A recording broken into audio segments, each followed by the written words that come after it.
ওয়াজ দিলে পুরুষের মতো দেবেন, আমি করব ওয়াজ, আপনারা দেবেন আওয়াজ, জবাব দিবেন ঠিক ঠিক, আলোচনা হবে কমপ্লিট, শ্রোতাদের স্পিরিটে বাড়ে, বক্তার হিট, আলোচনা হবে জায়গা মতো ফিট। কিছু আজ প্যান্ডেলে, কিছু আজ অ্যাঙ্গেলে, জ্ঞানী লোকের জন্য ইশারায় যথেষ্ট, কথা বলে ঠিক কি না? অনেক মাহফিলে গেলে বলে হুজুর ওয়াজ যা করবেন করবেন, খবরদার রাজনীতির কোন আলোচনা করবেন না। আপনারাই বলেন তো আমার বাড়ি কোন জেলা? গাইবান্ধা। গরিব এলাকায় বাড়ি দেখে আমার জেলার নামটা নিতে আপনাদের কষ্ট হচ্ছে? একটু জোরে বলেন আমার বাড়ি কোথায়? আমি আসছি কোন জেলায়? কুষ্টিয়ায়। বিশ্বাস করেন আমি গাইবান্ধা থেকে আপনাদের এলাকায় এসেছি শুধুমাত্র করোনার কথা বলার আশায়, এছাড়া আমার আর অন্য কোনো উদ্দেশ্য নাই। আর গাইবান্ধা থেকে এসে আপনাদের এলাকায় রাজনীতি করে আমার কোনো লাভ আছে? আগামী নির্বাচনে এলাকার মহিলা মেম্বার পদেও দাঁড়ানোর কোনো চান্স আছে? তাহলে আমি কেন এখানে রাজনীতি করব? যদি করাই লাগে নিজের জেলা গাইবান্ধায় করবো, কথা বলেন ঠিক কি? এই জন্য আপনার টেনশন মুক্ত থাকবেন। আমি আপনাদের কথার সাথে একমত। আমি বাংলাদেশের রাজনীতি কোনো দলের বক্তা না, আমি রাজনীতিক কোনো বক্তব্য দেব না। I will not say any political word because I am not a leader of any political party. কারণ এখানে সব দলের লোক আছে না নাই? এখানে বসে আছেন আওয়ামী লীগ, বিএনপি, জাতীয় পার্টি, জামাত ইসলাম, জাসদ, বাসদ, চরমনা, আরশিদ, থেকে ফুরফুরে, হাটাজের ওলামা, নিজামাত, তাবলিগ, পাবলিক, ওলামা লীগ, কোন গণফোন, সুসমাজ, বিপ্লবীরা, এলজিবিটি, আমরা বিপিএল সোসাইটি, 4 দল, 14 দল, 8 দল, 19 দল, 20 দল, এবস্থাম বিনে বাংলাদেশ কংগ্রেস যে পর্যন্তই থাক। আবার ভিপি নুরের আছে গণ অধিকার পরিষদ, তৈমুর চাচা খুলেছিল তৃণমূল, বিএনপি চাচা এখন পথে পথে কান্দে। এত দলীয় লোক সেখানে, আমি কি বোকা দলীয় আলোচনা করব?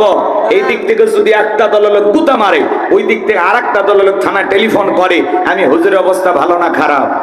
অতএব আজকের মাহফিলে বাংলাদেশের রাজনীতি নিয়ে কোন আলোচনা করা হবে? বলেন, বাংলাদেশের রাজনীতি নিয়ে কোন আলোচনা করা হবে না। তবে হ্যাঁ, আমি যদি কোন রাজনৈতিক বক্তব্য দেই, এই পৃথিবীর শ্রেষ্ঠ রাজনীতিবিদ, শ্রেষ্ঠ রাষ্ট্রনায়ক, শ্রেষ্ঠ রাষ্ট্রপতি, শ্রেষ্ঠ সেনাপতি, শ্রেষ্ঠ বৈজ্ঞানিক, শ্রেষ্ঠ দার্শনিক, শ্রেষ্ঠ বাবা, শ্রেষ্ঠ নানা, শ্রেষ্ঠ স্বামী, শ্রেষ্ঠ আদর্শ, শ্রেষ্ঠ মহামানব রহমাতুল আলামিনের মদিনার আদর্শের রাজনীতির কথা বলবো। আমি যদি কোন রাজনৈতিক বক্তব্য দেই, খলিফাতুল মুসলিমিন, আমিরুল মুমিনিন হযরত ওমর ফারুকের আদর্শের রাজনীতির কথা বলবো। সেই ওমর ফারুক আল্লাহর জমিনে আল্লাহর আইনকে প্রতিষ্ঠিত করতে গিয়ে নিজের কলিজার টুকরা ছেলেকে পর্যন্ত ছাড় দেয় না, কথা বলেন ঠিক কিনা? সেই মদিনাওয়ালার আদর্শের রাজনীতির কথা শোনার পর আপনার যেন আবার চুলকানি আরম্ভ না হয়। কারণ কোরআন হাদিসের হক কথা সবার পেটে হজম হয়। আপনারাই বলেন তো, সুদ করে সামনে যদি সুদের বিষয়ে আলোচনা করা হয়, ও কি কুষ্টিয়া শহর থেকে মিষ্টি এসে বলবে হুজুর হ্যাঁ করেন একটু মিষ্টি খান? নাকি বলবে এই হুজুর এসে সুদের ওয়াজ কইরা আমার সুদের ব্যবসায় লাল বাতি জ্বালাইছে, কথা বলে ঠিক কিনা? যারা সুদ খায়, ঘুষ খায়, ঘুষ খায় দুর্নীতি কইরা ভরি 26 মাসের গর্ভবতী বানাইছে, কথা বলে না কেন? এরকম ঘুষ করে সামনে ঘুষের আলোচনা করে ঘুষিটা বেজা। যারা বেনামাজি নামাজ পড়ে আসার খাইয়ে বইরে আল্লাহ সিজদা দেয় না, ওদের সামনে নামাজের ওয়াজ করলে খুশি না বেজা। যে সমস্ত মা বোনেরা পর্দা পরে না, পর্দা করে না, বুকে ওড়না পর্যন্ত নেয় না, জিন্সের প্যান্ট গেঞ্জি পরে রাস্তাতে হাইটে যায়, পিছন দিক দিয়ে তাকালে মনে হয় দুটো সুপারি গাছ দাঁড়িয়ে আছে, এরকম বেহায়া বেপর্দা নারীর সামনে পর্দার আলোচনা করলে খুশি না বেজা। এক কথায় ওয়াজ যদি কারো বিপক্ষে চলে যায়, কিয়ামত পর্যন্ত সে বক্তার উপরে খুশি হবে না, কথা বলেন ঠিক কিনা? এই জন্য পরিষ্কার ভাবে একটি কথা বলে দিতে চাই, আজকের আলোচনা সভাপতি স্যারের মতো হবে না, প্রধান অতিথির মতো হবে না, মাহফিল কমিটির মতো হবে না, বক্তার মতো হবে না, শ্রোতাদের মতো হবে না। আল্লাহর কোরআন যা বলবে গোলাম রব্বানি তাই বলবে। এতে কে খুশি কে বেজার ওইটা দেখার টাইম নাই, কথা বলেন ঠিক কিনা? যুগে যুগে নবী রাসূলেরা দাওয়াতি কাজ করেছেন, তাদের দাওয়াতি কাজেও কাফের বেঈমানরা বাধার পাঁচিল তৈরি করে দিয়েছিলেন। এরপরে আল্লাহর পয়গম্বরেরা শত বাধার পাঁচিলকে ভেঙে আল্লাহর জমিনে আল্লাহর পথে মানুষকে দাওয়াত দিয়েছেন, কথা বলেন ঠিক কিনা?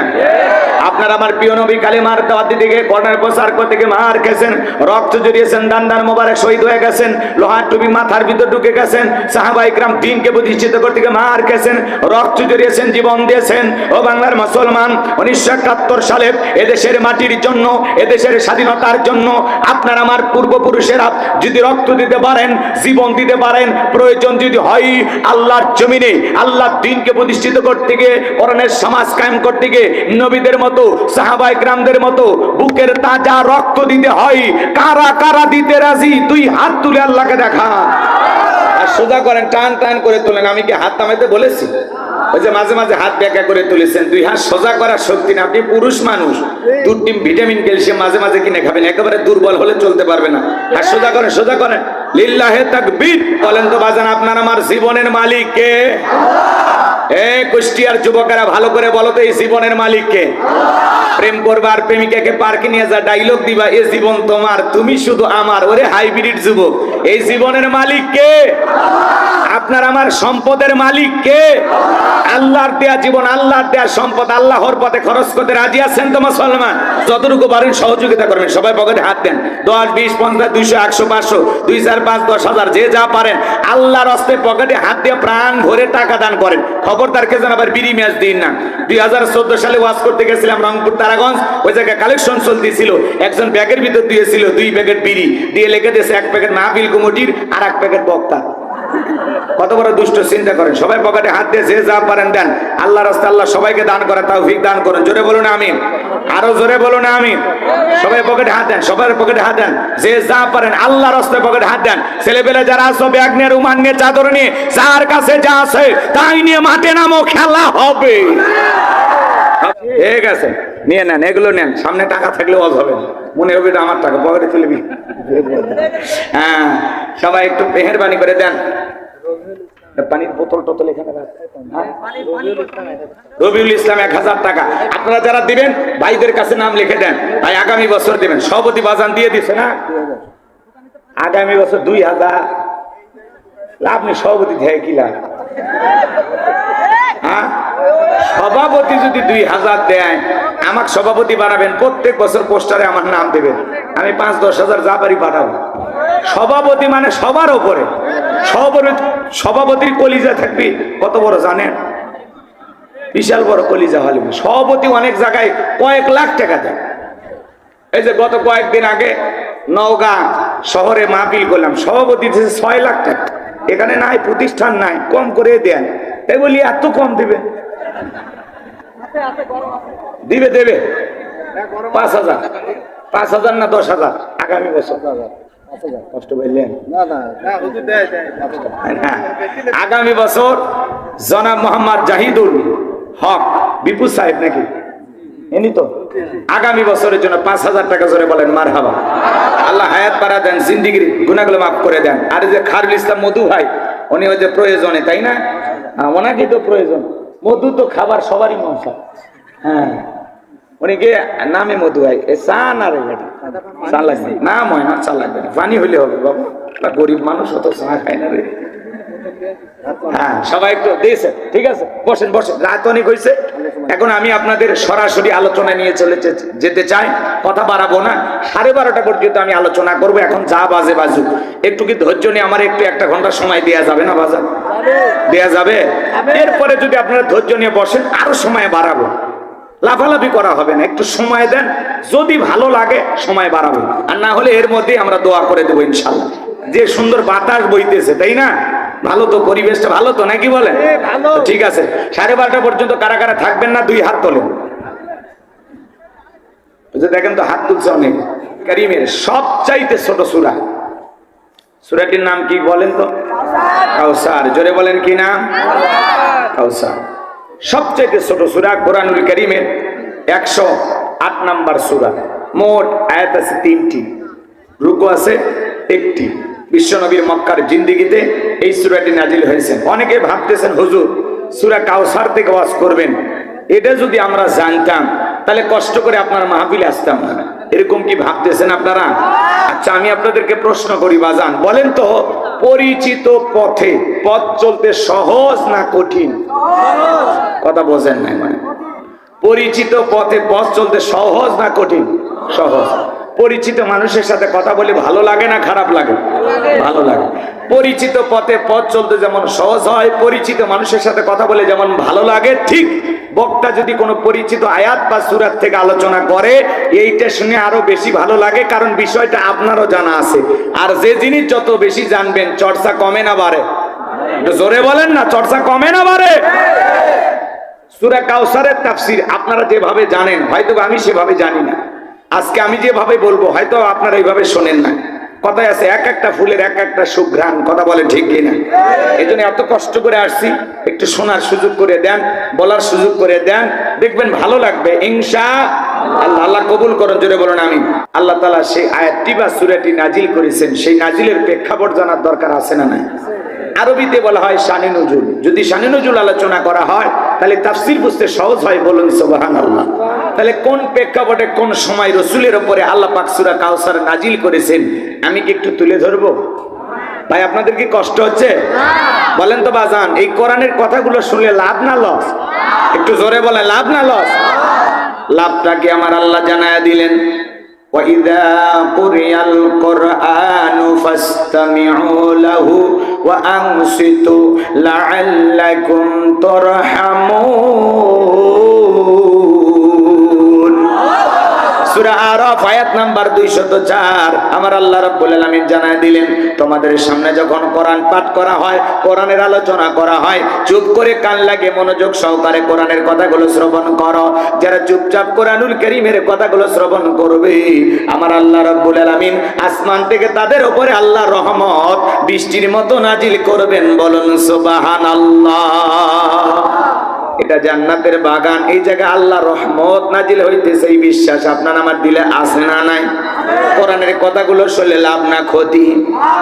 আমার আল্লাহ জানিয়ে দিলেন, ওয়াযাক্কির ফাইন্না যিকরা তানফাউল মুমিনিন। সূরা যারিয়ার 55 নম্বর আয়াত। আল্লাহ দেখে বলেন, যারা আমার মুমিন বান্দা তাদের সামনে যখন কোরআন দিয়ে ওয়াজ করা হয়, কোরআন থেকে উপদেশ দেওয়া হয়, এই কথা শোনার পরে আমার মুমিন বান্দাদের উপকারে আসবে, বলুন সুবহানাল্লাহ। তাহলে আল্লাহর কোরআন থেকে যদি কথা বলি আপনাদের কি কোনো সমস্যা আছে? বলেন তো বাজান, এই কোরআনের মধ্যে কোনো ভুল আছে? কোনো মিথ্যা আছে? কোনো ধোঁকা আছে? থাকবে কি করে? কিতাবটি নাজিল করেছেন কি? সে আল্লাহ রাব্বুল আলামিন বলেন, যালিকাল কিতাবু লা রাইবা ফি। এটি এমন একটি কিতাব, যেই কিতাবের মধ্যে কোনো সন্দেহ নাই, কোনো সংশয় নাই, কোনো মিথ্যা নাই, কোনো ধোঁকা নাই। দেয়ার ইজ নো ডাউট, বলুন আল্লাহু আকবার। হুদাল্লিল মুত্তাকিন, মুত্তাকি বান্দাদের জন্য গাইডলাইন হিসাবে, পথ প্রদর্শক হিসাবে আসমান থেকে কিতাবটি নাজিল করেছেন কি? আল্লাহ। সেই কিতাব থেকে আলোচনা হবে। সূরার নাম একটু জোরে বলেন, সূরার নাম? তাহলে কোন প্রেক্ষাপটে কোন সময় রাসূলের উপরে আল্লাহ পাক সূরা কাউসার নাজিল করেছেন আমি কি একটু তুলে ধরবো আপনাদের সামনে? বলবো আমার ভাইয়েরা, বিশ্বনবীর প্রিয় সাহাবী হযরতে আনাস রাদিয়াল্লাহু তাআলা বলেন, আমরা রাসূলের চারপাশে বসা, আমি তাকায় দেখি নবীজির মনটা ভীষণ খারাপ, মুখটা মলিন, চোখের কোণা দিয়ে অশ্রু ঝরতেছে।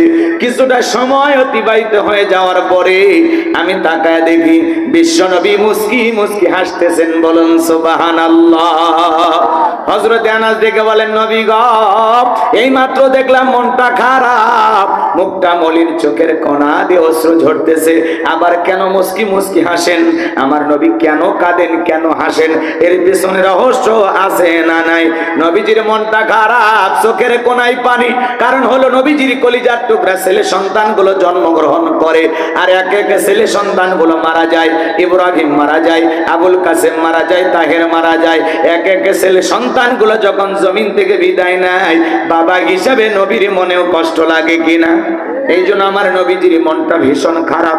একে তো সন্তান হারানোর ব্যথা, অন্যদিকে নবীজির কাছের চাচা নাম হলো আবু লাহাব, ডেকে বলে, ভাতিজা, তোমার বংশী ভাতিজানোর কেউ থাকলো না, তুমি একটা লেজ কাটা, তুমি একটা নির্বংশ, জোরে কন্যা উযুবিল্লাহ। একে তো সন্তান হারানোর ব্যথা, অন্যদিকে আপন মানুষদের সমালোচনা। নবীর মনের কষ্ট কমে না বাড়ে? একটু জোরে বলেন, কমে না বাড়ে? আপনারাই বলুন, আল্লাহ না করুক আপনার আমার সন্তান যদি মারা যায়, কাছের আত্মীয় স্বজনদের উচিত বিপদের দিনে সান্ত্বনার বাণী শোনানো। বাবা, তুমি সবর করো, ধৈর্য ধারণ করো, আল্লাহ সন্তান দিয়েছে, আল্লাহ নিয়েছেন, জীবন মৃত্যুর মালিক আল্লাহ, আল্লাহ সন্তান দিয়েছে, আল্লাহ নিয়েছে, মন খারাপ করো না, সবর করো, ধৈর্য ধারণ করো। আল্লাহ যদি চাই বছর না ঘুরতে আবারও তোমাদের ঘর আলোকিত করে আল্লাহ সন্তান পাঠাবে। কথা বলেন ঠিক কিনা? কাছের মানুষদের উচিত বিপদের দিনে সান্ত্বনার বাণী শোনানো। কিন্তু নবীর চাচা আবু লাহাব এতটাই খারাপ, আবু জেহেলের চাইতে আবুল আহাব বেশি খারাপ। আবু জেহেলের নামে আল্লাহ সূরা দেয় নাই, আবুল আহাবের নামে সূরা দিয়েছে। কথা বলেন ঠিক কিনা? এই আবুল আহাব ডেকে বলে, ভাতিজা তুমি একটা লেস কাটা, তুমি একটা নির্বংশ। এই কথা বলে আমার নবীজিকে কষ্ট দেয়। আপনার আমার নবীর ছেলে সন্তানগুলো কেন শিশুকালে মারা গেল? একটা ছেলেও কেন যৌবন পর্যন্ত জীবিত থাকলো না? অনেক পয়গম্বরের ছেলে যৌবন পর্যন্ত জীবিত ছিল, প্রাপ্ত বয়স হওয়া পর্যন্ত জীবিত ছিল, কিন্তু বিশ্বনবীর একটা ছেলে সন্তানও কেন জীবিত থাকলো না? আল্লাহ তাআলা কেন সবাইকে শিশুকালে নিলেন? এর পিছনেও রহস্য আছে না নাই? নবীজির ছেলে সন্তানগুলো শিশুকালে বিদায় নেওয়ার পিছনে কারণ আছে তিনটি। জোরে বলেন কয়টি?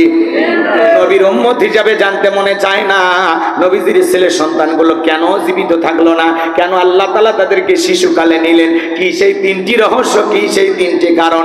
কারা কারা শুনতে রাজি? দুই হাত তুলে আল্লাহকে একবার দেখান। লিল্লাহে তাকবীর। আপনার ভাইয়েরা আমার, কি সেই তিনটি রহস্য, কি সেই তিনটি কারণ? যদি আমি আলোচনা শুরু করে দেই তাহলে আমার 3 নাম্বার আয়াতের আলোচনা করা লাগবে। আমি কি 1 নাম্বার আয়াত বাদ দিয়ে 3 নাম্বারে যাব, নাকি আস্তে আস্তে শুরু করা যাক? ধৈর্য আছে তো ভাই? নবীর সম্মান মর্যাদা আপনাকে আমাকে জানতে হবে।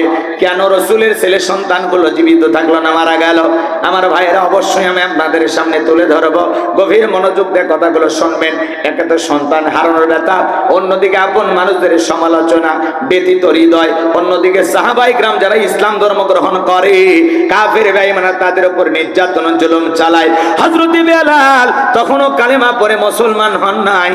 বিশ্বনবী দারুল আরকামে বসা, রাত্রি বেলায় হযরতে বেলাল বিশ্বনবীর দরবারে উপস্থিত হয়ে গেলেন। নবীজির চেহারা মোবারকের দিকে তাকাইয়া ডেকে বলেন, নবী গো, আপনার চাইতে সুন্দর মানুষ আমি জীবনে কোনোদিন দেখি নাই। আপনার আমার নবী কতটা সুন্দর ছিলেন জানেন? হযরতে জাবের রাদিয়াল্লাহু তাআলা বলেন, পূর্ণিমার রাত আমি রাসূলের বাড়িতে গিয়েছিলাম। সেদিন দেখেছিলাম চাঁদ উদয় হয়েছে 2টা, একটা চাঁদ আসমানে আর একটা চাঁদ জমিনে। হযরতে জাবের রাদিয়াল্লাহু তাআলা বলেন, আমি একবার আকাশের পূর্ণিমার চাঁদের দিকে তাকাই আর একবার বিশ্বনবীর চেহারার দিকে তাকাই।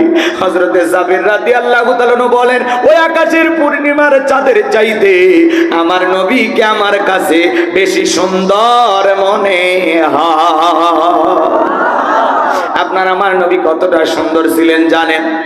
আম্মা জান আয়েশা বলেন, যারা ইউসুফ নবীর চেহারার দিকে তাকাইয়া ফল কাটতে গিয়ে আঙ্গুল কেটে ফেলে দিয়েছিল, ওরা যদি বিশ্ব নবীর চেহারার দিকে তাকাইতো, শুধুমাত্র আঙ্গুল নয়, আঙ্গুল কাটতে কাটতে, হাত কাটতে কাটতে কখন যে নিজের কলিজা কেটে দুফা করে দিত, মুহূর্তের জন্য টের পাইতো না। আপনার আমার নবী এতটাই সুন্দর। আম্মা জান আয়েশা আরো ডেকে বলেন, ও দুনিয়ার মানুষ, তোমাদের একটা সূর্য আছে, আমি আয়েশার একটা সূর্য আছে। তোমাদের সূর্য উদয় হয় দিনের বেলায়, আমি আয়েশার সূর্য উদয় হয় রাতের বেলায়। আল্লাহু আকবার বলেন। আম্মা জান আয়েশা একদিন সেলাইয়ের কাজ করতেছিলেন, হাত থেকে সুইটা পড়ে গেছে, বাতিতে কোনো তেল ছিল না, বাতি জ্বালাইতে পারলেন না, অপেক্ষায় বসে থাকলেন। বিশ্বনবী যখন এশার সালাত আদায় করার পরে ঘরের ভিতরে প্রবেশ করলেন, সর্বপ্রথম আমার নবীজি ঘরে ঢুকে তার প্রিয়তমা স্ত্রী আম্মা জান আয়েশাকে সালাম দিলেন। নবীজি ঘরে ঢুকে স্ত্রীকে কি দিলেন? কথা কয় না কেন? বিশ্বনবী ঘরে ঢুকে তার স্ত্রীকে সালাম দিলেন। এই আমল উম্মতের ঘরে থাকার দরকার আছে না নাই? ঘরে ঢুকে বিবিকে সালাম দিবেন, আসসালামু আলাইকুম রহিমা, কেমন আছো সোনা? ঘরের দরজাটা খোলো না, আমি তোমার লিটনের বাপ, তোমার দিওয়ানা। বউ খুশি হয়ে দরজা খুলবে। কথা বলেন ঠিক কিনা? কিন্তু আমাদের ব্যবহার এত ভালো না, এত মিষ্টি কথা আমরা বলতে পারি না। রাগান্বিত হয়ে ঘরের দরজায় ডাক দেয়, এ রুবেলের মা, এ দরজা খোল, বেশি দেরি হলে দরজা ভাঙ্গে ফেলে দিয়া তোর পিঠের উপর আজ কি যে হবি রে। ভিতর থেকে বউ বলে, এটা স্বামী না সেকেন্ড আজরাইল। কথা কোন ঠিক কিনা? আমার ভাইয়েরা, বাড়িতে যা মিষ্টি ব্যবহার করবেন, বউকে প্রথমে সালাম দিবেন। লোকজন যদি না থাকে, বইয়ের হাতটা ধরে মুসাফা করবেন। কার হাত? এ যুবক, কার হাত? বইয়ের হাত, পাশের বাড়ির ভাবির হাত না, ধরলে ঝাঁটা দিয়ে পিটাবে। বইয়ের হাত ধরে মুসাফা করবেন। আর একেবারে যদি ময়দান ফাঁকা থাকে, কোলাকুলিও সেরে নেবেন। স্বামী স্ত্রীর মধ্যে যদি সালাম আদান প্রদান হয়, একে অপরের প্রতি ভক্তি, শ্রদ্ধা, বিশ্বাস, ভালোবাসা বেড়ে যায়। যে স্ত্রী আপনাকে যেই মুখ দিয়ে সালাম দিবে ওই মুখ দিয়ে আপনাকে গালি দিতে পারবে না, আপনি যেই মুখ দিয়ে বিবিকে সালাম দিবেন সেই মুখ দিয়ে গালি দিতে পারবেন না। কথা বলে ঠিক কিনা? স্বামী স্ত্রীর মধ্যে সালাম আদান প্রদান হলে আল্লাহর পক্ষ থেকে রহমত নাজিল হয়। বলুন আল্লাহু আকবার।